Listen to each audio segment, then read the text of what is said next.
We begin this video with a question. If you have a sample of hydrochloric acid and a sample of acetic acid with the same concentration and the same volume, which of them would do more damage if you poured each sample onto your skin?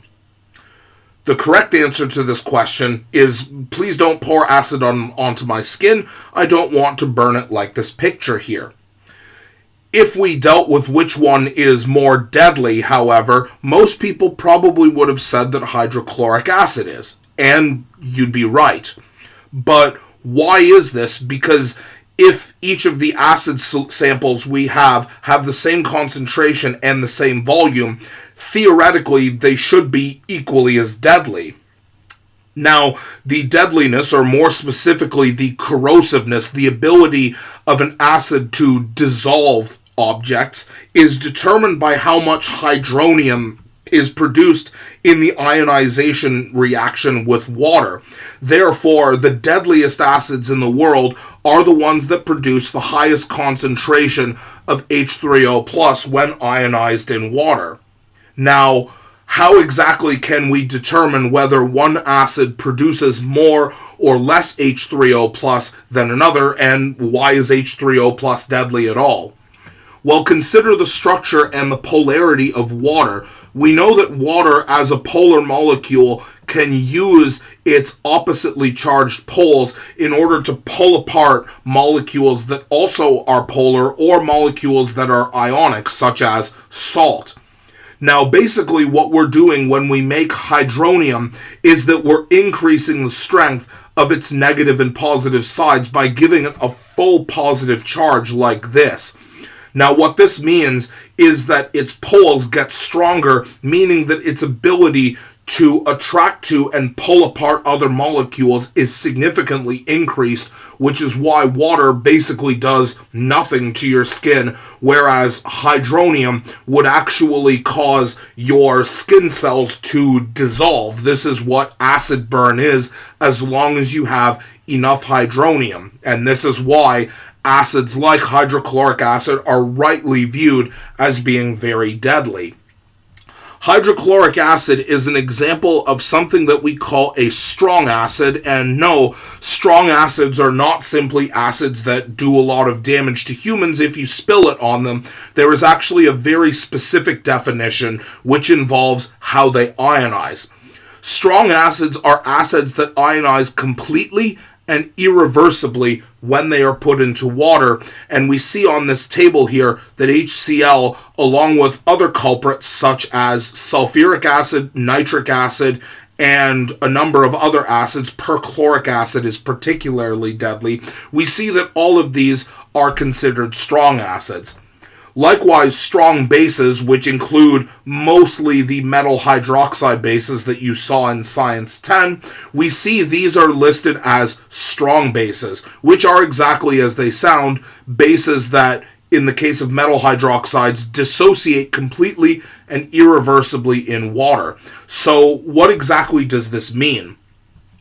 Well, if we compare the ionization of a strong acid with that of a weak acid, the opposite of a strong acid, we see that although the ionization mechanism is identical, what happens after the reaction is where the difference is. We know from HCl's structure that it has a positive pole on its hydrogen because it's bonded to a highly electronegative atom, chlorine, which means that the oxygen in water can use one of its lone pairs to form a bond with chlorine, break this bond in order to give us a negative ion, in this case Cl-, after the removal of H+, and again, because the water is accepting an H+ that HCl donates, we're going to end up with H3O+. Now, strong acids ionize completely and irreversibly. So because strong acids ionize completely, the reaction arrow is written in a single direction like this to show that this reaction can only happen in one direction.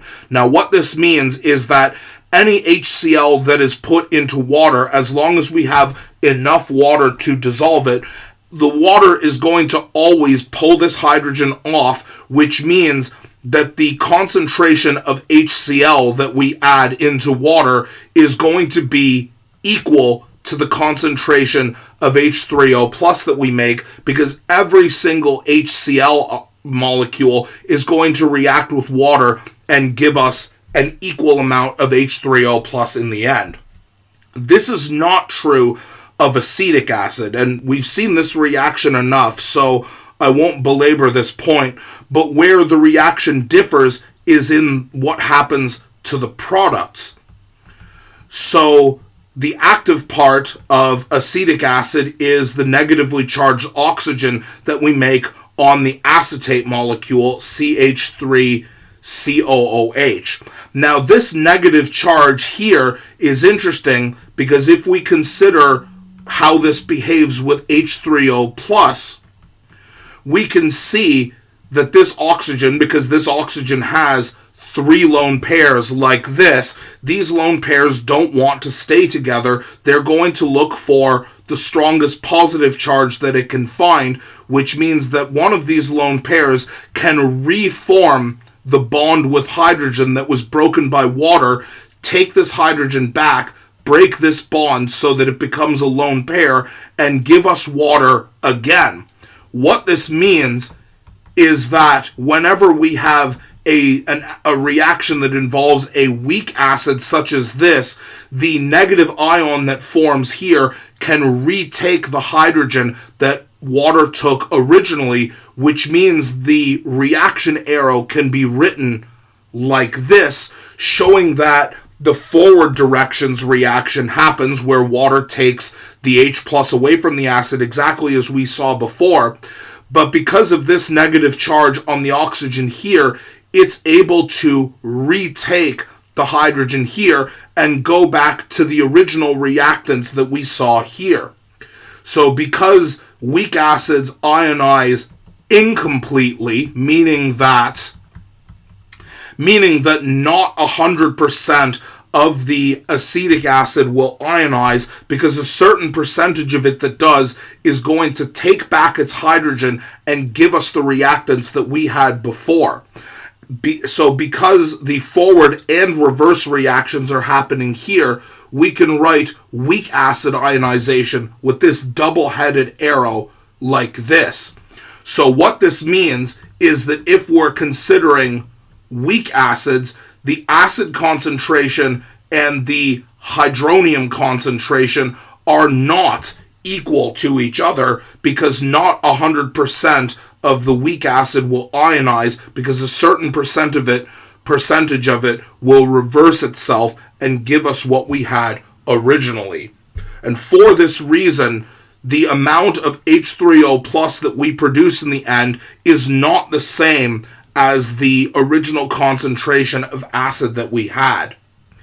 In the next video, we will actually learn how the pH and pOH system works, which is a measurement of how we show how concentrated the H3O plus or OH minus is within an acid or base solution.